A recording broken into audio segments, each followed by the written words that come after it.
Hi, I'm Dr. Mike Jones, and you are watching Let's Talk. Mr. Andre Mountain, welcome to the show, sir. How are you? Oh, I'm doing great, Dr. Jones. Thanks for having me. Absolutely. Listen, let's just jump right out of the gate, and I want to ask you about the schools reopening in Georgia. Can you tell us about your school? What's the plan there? What's happening right now during this COVID-19 era?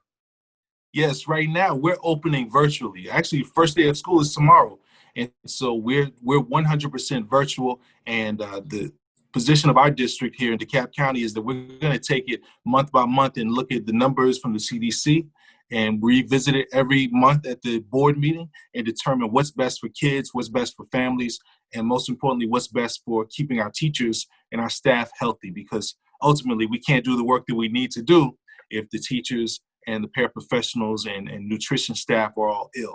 Absolutely, absolutely. You are an author, COVID-19 blogger, principal extraordinaire, speaker, and many other talents that you have. So when the schools are reopened, many people like myself were surprised to see some news reports about, I believe there was a high school in Georgia that students were in the hallway not wearing masks. I believe you're familiar with that.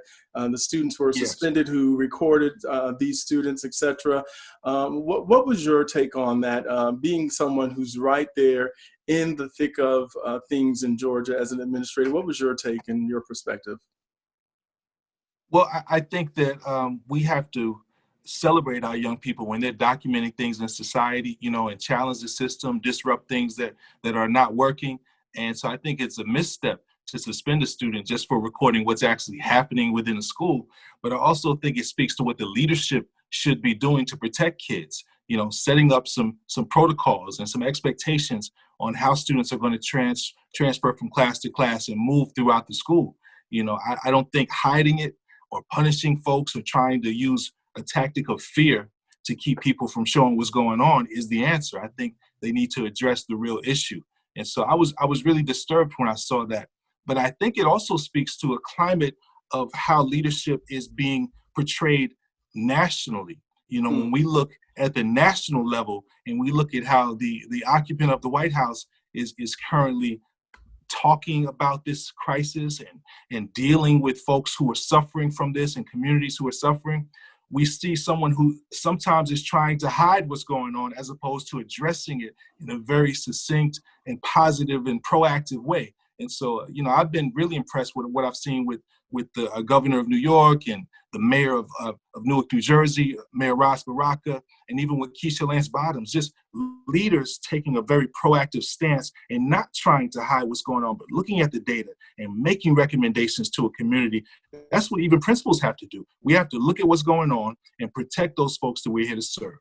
Absolutely. Well said, sir. And so, turning our attention to your school community, specifically at your elementary school there in DeKalb County, how are you supporting parents and families regarding the angst that may be surrounding their students coming to school versus not coming to school? Can you talk about that? We've developed an 8-point communication plan to try to continue to have some connection with the folks that we're supporting. And I don't mean just students that are enrolled in our schools. We're supporting their families and their siblings and all of those things, whether it's they need food or clothing. Our school served as a hub this summer to deliver food to families. But just last week, we made sure that all of our students who were in grades 3 through 5 received laptops. And we're going to do the same thing for our students in pre-K to second grade in the coming weeks. So calling parents and saying, how's everything going? Checking in with them.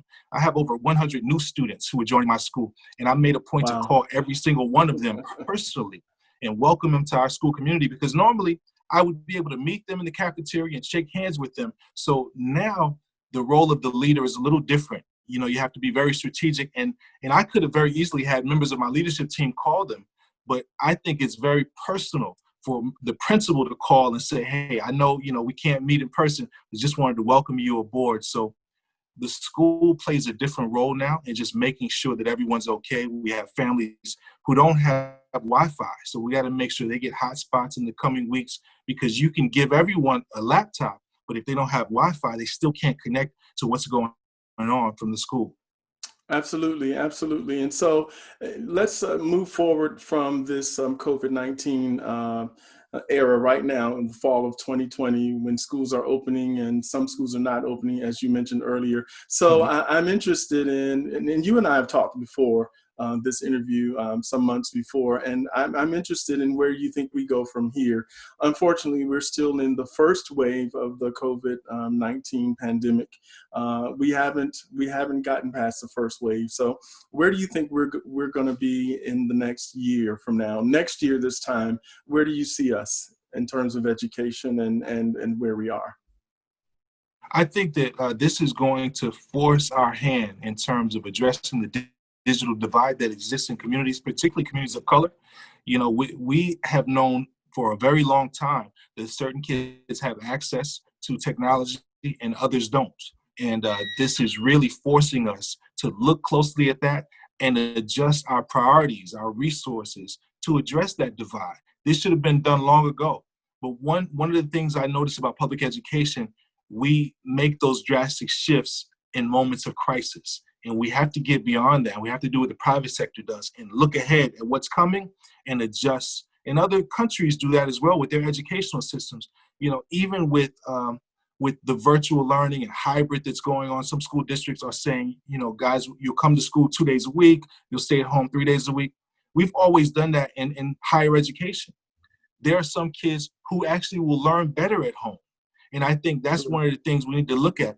Every one of my scholars at Marbury Traditional Theme School doesn't do their best work being in the classroom every day because sometimes there are distractions. Sometimes there's some social issues going on, peer pressure, bullying. And so we have to understand that all kids don't learn in these large environments in classrooms. Some kids need that 2 or 3 days a week, but they can do their best learning when they're focused at home. And it's the same with us as adults.